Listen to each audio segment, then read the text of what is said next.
Welcome to all students. In last lecture we have discussed fruit and types of fruits.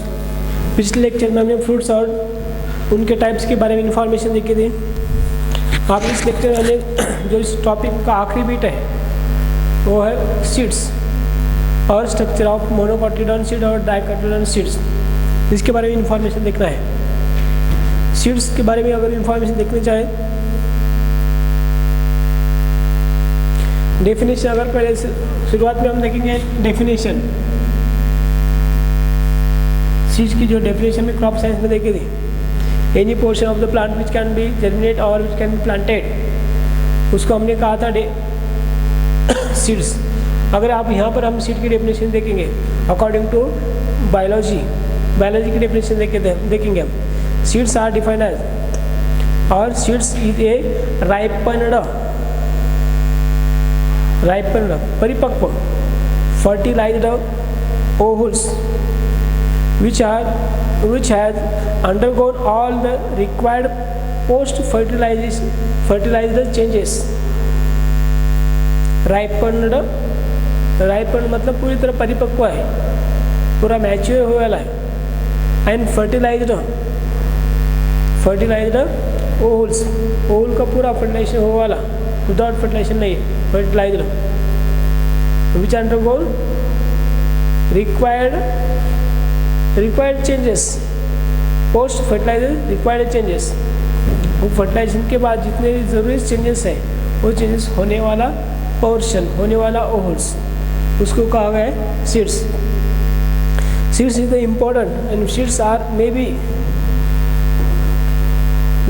alive or it can be viables. हम इसको बोलेंगे viables. Seeds are viables up to longer duration. कुछ seeds तो हम उसको कुछ सालों तक viable रह सकते हैं, कुछ सालों के बाद उसको हम जर्मिनेट कर सकते हैं. लेकिन viability of the seeds are depending upon the type and variety and presence of the internal content endosperma and viability of the embryo. Embryo के भीतर जो viability रहती है तब तक सीड की viability रहेगी. अब इंफॉर्मेशन देखी हमने और डिफरेंशिएशन देखा. जैसे हमें पता है, क्या पता है, after fertilization ovary are converted into the fruits. Ovary का कन्वर्शन फ्रूट में हो रहा है और ओवल्स का कन्वर्शन सीड में हो रहा है. ओवल का कन्वर्शन सीड में हो रहा है. अब most of the crop plants हमने आएंगे अब थोड़े से क्रॉप की तरफ. क्रॉप अब तक जो जनरल इन्फॉर्मेशन देखी हमने, क्या देखा, वो देखा general parts of the plant body, plant K body K parts और उसकी information.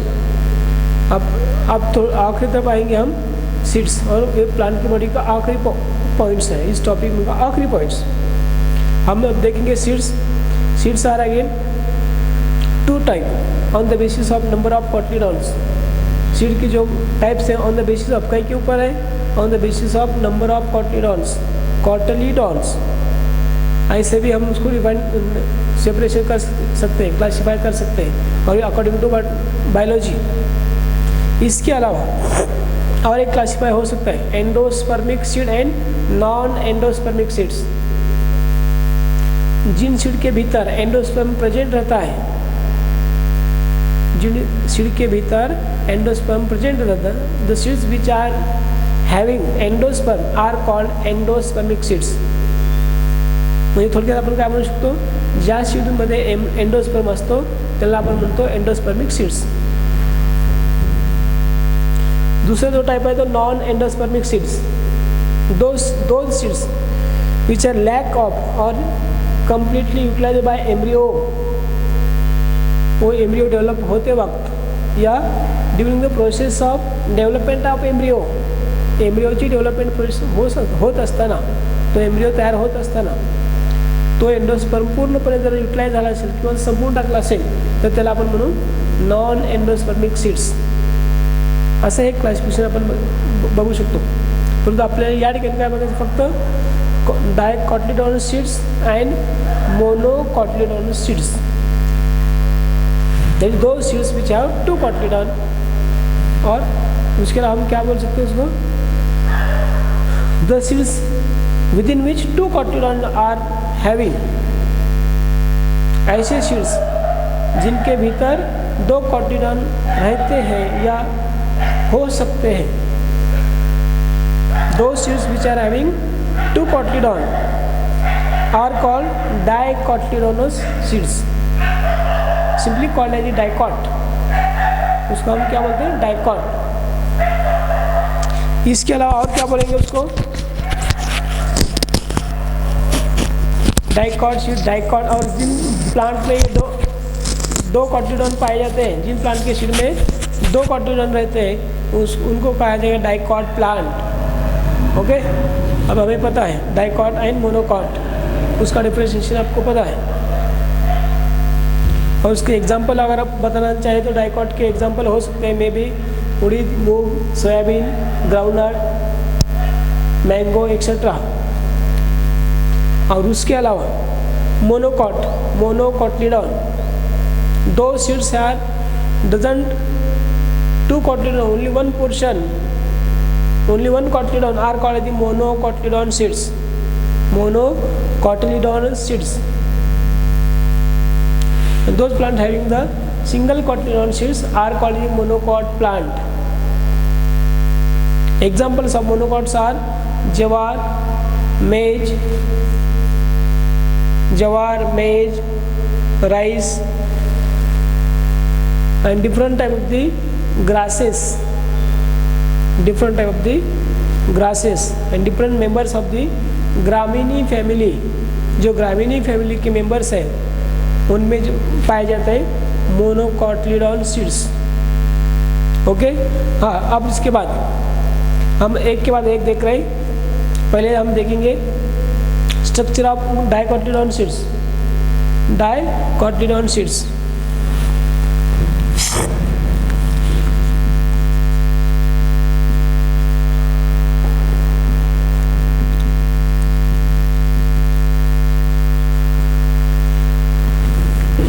dicotyledonous seeds. Structure of dicotyledonous seeds. Seed in the diagram is a diagram of dicotyledonous seeds. Dicotyledon seeds. जब डाइकोटिलॉन seed हमने उसको हम section लेंगे, उसको cut करेंगे तो हमें इंटरनल स्ट्रक्चर ऐसा दिखाई देगा। Internal structure of that seeds are having, seeds का अगर हमने स्ट्रक्चर देखेंगे और internal structure of the anatomy of the seeds are, seed के अगर एनाटॉमी देखेंगे seeds are having the mainly 2 part, seed coat and कॉटिलॉन।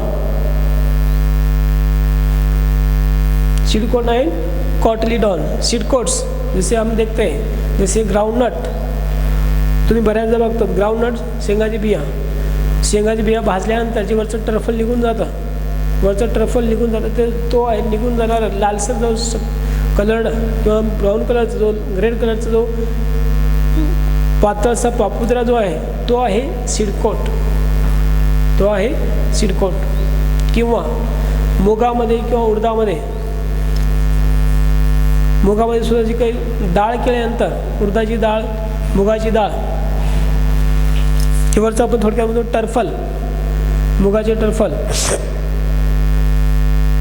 जो टर्फल असतो तो असेल सीडकोट, बरोबर आहे। किंवा त्याच्या व्यतिरिक्त तुरीची डाळ केल्यानंतर किंवा त्याच्या व्यतिरिक्त आपण बघू शकतो इन पी वटाणा आता मार्केटमध्ये असतील, मार्केटमध्ये सहजपणे तो वटाण्याची बिया बघू शकतात। वटाण्याची शेंगा म्हणजे पॉड, वटाण्याची शेंगा जर तुम्ही घेतला तर वरची शेंगा जी आहे ती शेंग जी आहे पी जी आहे ती असेल थोडक्यात फ्रूट। मग शेंग जे फोडल्यानंतर मधले जे बिया असतात, मग ते बिया फोडल्यानंतर 2 कॉटिलॉन निघतात, मग ते बिया फोडताना किंवा एक सीड जो आहे त्याचं सीडकोट, त्याचं कोटिंग जो आहे तो सीडकोट, मग त्याच्यामध्ये वेगवेगळे प्रकार असू शकतात। मग वटाण्याचे वेगवेगळे पिवळा वटाणा, हिरवा वटाणा वगैरे आपण तर बघायचं नाही। मग टिपिकल डायकोटिलॉन सीड्सचे असणारे structure seed coats are may be they are formed from coating of ovules. Embryo सॅकची जी कोटिंग असते त्या एम्ब्रिओ सॅकच्या कोटिंगपासून सीड कोट बनलेलं असतं. म्हणजे तिथं आपण नाव दिलं पहा इंट्युगिमेंट. इंट्युगिमेंट्स असं नाव असतं ओव्हल्समध्ये. इंट्युगिमेंट्स टेस्टा अँड टेगमन. टेस्टा अँड टेगमन. मग इथे सुद्धा दोन स्ट्रक्चर तयार होतात किंवा दोन लेअर तयार होतात, टेस्टा अँड टेगमन. सीड कोटमध्ये दोन लेअर होऊ शकतात, टेस्टा अँड टेगमन. तुम्ही म्हणाल सर याच्यामध्ये तर एकच लेअर दिसतोय, परंतु तो जर काळजीपूर्वक बघितलात तर तुम्हाला ते त्या ठिकाणी दोन लेअर दिसतील. तो कॉम्पॅक्ट झाले ते. ठीक आहे. त्यानंतर आता बघा the seed cotyledon. The seeds where attached. म्हणजे ज्या बाजूने किंवा ज्या पोर्शनने समजा हा जर सीड असेल, हा थोडक्यात अटॅच स्ट्रक्चर असतो, हा छोटासा portion. Where attached. Where attached that is called as stalk. That is called as stalk. आणि त्या स्टॉकला नाव आहे ओव्हल्समध्ये जे नाव आहे ते इथं नाव असेल पहा फुनिकल. ओव्हल्समध्ये नाव आहे पहा फुनिकल किंवा फुनिकुलस. तिथे सुद्धा स्टॉकमध्ये देट ज्या पॉईंट तो अटॅच असतो त्या ठिकाणी. त्याच्यात आतल्या दोन कॉटलीडन ज्या ठिकाणी जुळतात, दोन कॉटलीडन ज्या ठिकाणी जुळतात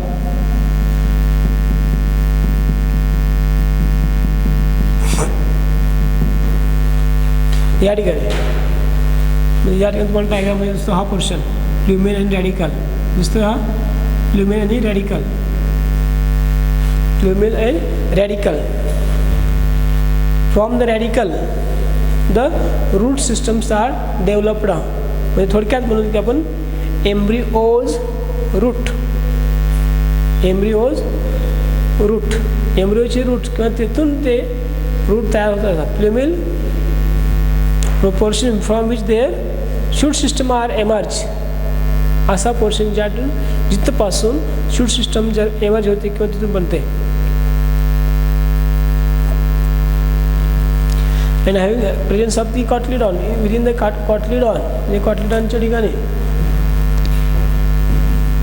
हा काही वनस्पतीमध्ये या ठिकाणी असतो. परत एंडोस्पर्म असेल किंवा काही ठिकाणी असेल किंवा काही वनस्पतीमध्ये तो एंडोस्पर्म नसेल. एंडोस्पर्म असतील तर एंडोस्पर्मिक सीड असतील तर एंडोस्पर्म, नसेल तर नॉन एंडोस्पर्मिक सीड्स. एम्ब्रिओ तर असेलच. या पद्धतीने structure of the dicotyledon seeds. Okay. त्यानंतर structure of mono cotyledons.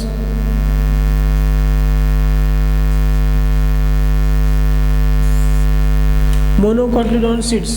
Monocotyledon seeds are monocotyledon. Example of that, different type of the monocots. Gramine family monocots. Maybe maize, maybe jawar, maybe bajra, such as. It is particular typical monocot seeds. Maize.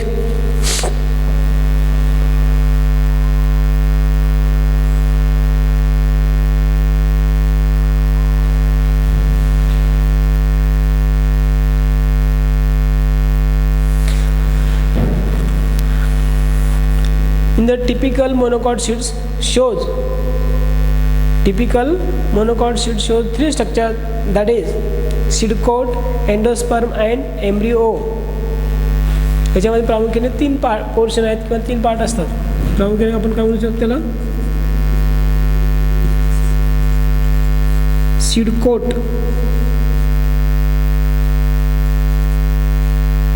Second number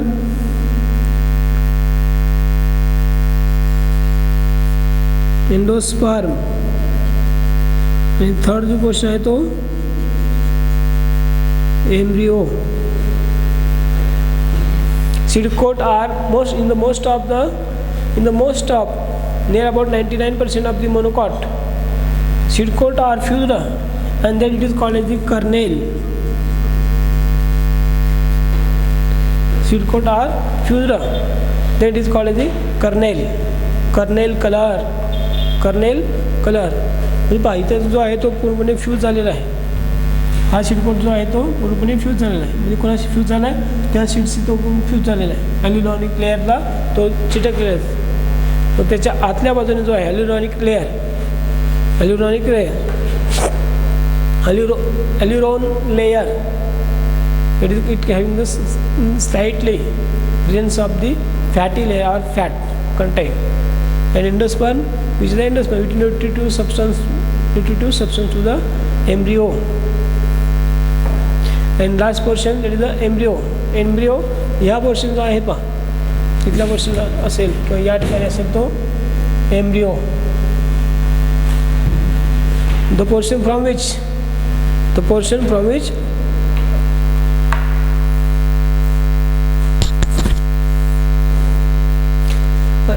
presence of radicals and plumils असतात, radicals from which their root systems are developed and plumils from which their shoot systems are developed. The plumil is also protected by the outer sheath called as the coleoptile. Plumil is protected by the sheath, outer sheath, बाहेरच्या बाजूने त्याच्यावरती एक coating आहे, त्याला म्हणतात कोलेप्टाईल. Okay, या ठिकाणी आता प्लस संपलेला आहे मोनोकॉटिलॉडोनस सीड्स. तर थोडक्यात मॉर्फॉलॉजी ऑफ फ्लॉवरिंग प्लांट हा पोर्शन इथं संपलेला आहे. या टॉपिकमध्ये जवळपास जो 20 मार्काचा वेटेज आहे ते 20 मार्काचा वेटेज असणारा टॉपिक या ठिकाणी संपलेला आहे आज. ठीक आहे, तर आज आपण इथेच थांबूयात.